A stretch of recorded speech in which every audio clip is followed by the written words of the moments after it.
Coach, bonjour. Bonjour. On va faire le lien avec la dernière avant-conférence de presse, c'était le 22-23 juillet. Donc là, on est bien avancé dans le mois d'août et on avait parlé pour 2 tiers du Covid à l'époque.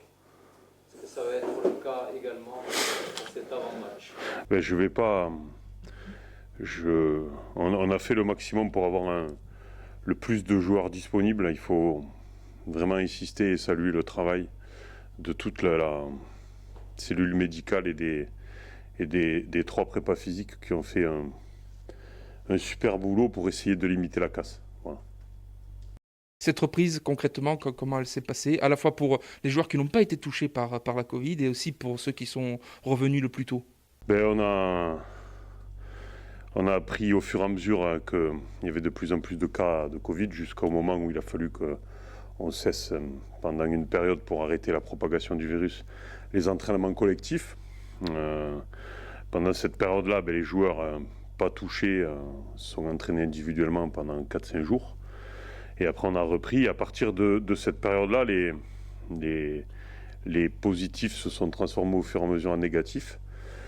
Donc on a fait au mieux avec des groupes séparés, plusieurs sessions, où on a essayé de maintenir tout le monde à un niveau et un état physique convenable avec la pratique du sport de haut niveau. On parle de joueurs qui ont été touchés par la Covid. Est-ce que ça veut dire qu'il y a eu des joueurs symptomatiques, c'est-à-dire des joueurs qui avaient vraiment des symptômes, qui avaient des fièvres, des choses comme ça? Ah oui, il y a des joueurs qui ont, pas grave, mais il y a des joueurs qui ont été alités et couchés pendant 4-5 jours. Est-ce que vous savez à l'heure qu'il est, de quel groupe, la quantité, enfin le groupe que vous aurez à disposition demain, voir votre tête déjà le 11, je ne sais pas. Oui. Est-ce que oui, vous avez un groupe de combien valide? Il y aura 11 joueurs pour défendre les couleurs du Sporting Club de Bastia et 7 joueurs sur le banc de touche. Forcément, l'arrivée de Kenny Naguera va faire du bien parce qu'il a évité ce nuage de Covid. Oui, elle va faire du bien, mais voilà, il va rentrer dans le groupe et dans l'effectif. Après, on verra si on le lance dès demain ou un petit peu plus tard, parce qu'il ne faut quand même pas oublier que c'est pas le seul match de notre quinzaine. Demain, derrière, on va enchaîner avec un marathon. Donc il faut, surtout dans cette période, préserver les états de forme et essayer comment vous dire, de quantifier les états et les temps de jeu pour qu'on puisse être performant sur la durée surtout. Justement, à propos des recrues de cet été, on a vu que pas toutes n'étaient dans le 11 de départ face à Nîmes. Est-ce que physiquement, elles se sont mis au niveau ou pas encore? Alors, elles n'étaient pas forcément toutes dans le 11 de départ parce que il y avait les états de forme et les états de forme en termes de qualité de joueur, quoi. Voilà, c'est pas parce qu'on a recruté un joueur qu'il doit être titulaire. Il est traité comme tous les autres. Et souvent, le fait de recruter des joueurs, ça fait élever le niveau de jeu de ceux qui étaient déjà là. Ça s'appelle la concurrence. Donc ça permet d'élever le niveau général de l'équipe. Donc ça, c'est intéressant. Il n'y a pas de crainte particulière après cet épisode difficile, puisque évidemment, ça fait des décalages dans les préparations, etc. On ne sait pas combien de joueurs vraiment seront absents demain. Vous avez dit oui pour les 18, ok. Combien il y a d'absents et des incertitudes, la peur éventuellement, même de faire jouer des joueurs qui sont limites.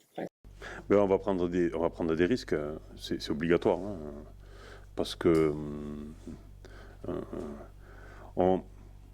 sur ce qu'on a vu jusqu'à maintenant, après on n'a pas fait de match officiel, mais les joueurs répondent bien à ce qu'on demande, notamment sur les données physiques et physiologiques, donc ça c'est déjà une bonne chose.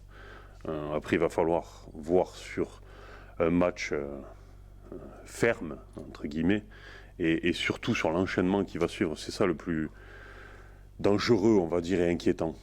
4 matchs en 10 jours, effectivement, dont 3 à l'extérieur. Sacré calendrier. Ouais, mais les matchs, il faut les jouer. Donc voilà, on va déjà préparons bien ce match de Nancy. Concentrons-nous pour essayer de prendre 3 points et pour lancer en termes de rythme de match notre saison. Parce que là, le fait d'avoir joué Nîmes et après ça va faire quasiment plus de 15 jours quoi, qu'on n'a pas joué. Donc voilà, lancer notre saison, on va mettre la tête dans le guidon et pédaler pour essayer d'avancer. Et justement, cette équipe de Nancy sur ce début de championnat, les 2 premiers matchs, ça a été assez décevant pour eux en termes de résultats, sachant les moyens qu'ils ont. On a vu les polémiques autour du recrutement, mais on n'est pas là pour parler de ça. C'est juste pour dire que cette équipe de Nancy, elle est déjà un peu dans le doute et justement, ça peut peut-être aussi changer la physionomie de ce match. On verra bien. C'est une équipe qui a bien recruté, qui a fait un beau mercato, qui a pris le meilleur buteur du national de la saison dernière, qui est habitué aux joutes de la Ligue 2, qui a déjà joué le maintien. Moi, quand j'étais avec Béziers, c'est une équipe qui avait très très mal démarré, qui avait fait 9 défaites d'affilée et qui s'était maintenue sur la deuxième partie de saison. Voilà, je vous dis, au bout de 2 journées, les enseignements, on ne peut pas trop en tirer. Il faut que les équipes prennent le rythme de cette division, reprennent le tempo de ce championnat. À nous de rentrer dans ça. Voilà, ne nous occupons pas trop des autres, soyons concentrés sur ce qu'on doit faire nous, c'est la priorité. On a beaucoup de travail, on le sait très bien, mais pour être tous les jours avec les joueurs, je vous garantis vraiment, je le dis souvent, mais avec ce qu'on a vécu et le travail qui a été fait par le staff, par la cellule médicale, par les prépas physiques, par les joueurs, parce que s'entraîner tout seul chez soi, on avait toutes les données, ils ont fait des choses. Franchement, on a un groupe de joueurs vraiment top, parce qu'on a passé une période très difficile où il a fallu être très costaud mentalement, avec beaucoup d'incertitudes, mais les joueurs ont toujours répondu présent, s'entraînent beaucoup. Voilà, je suis énormément fier d'avoir des joueurs comme ça à ma disposition. Et avec cet état d'esprit-là, cette mentalité-là, je suis sûr qu'on fera de très très belles choses.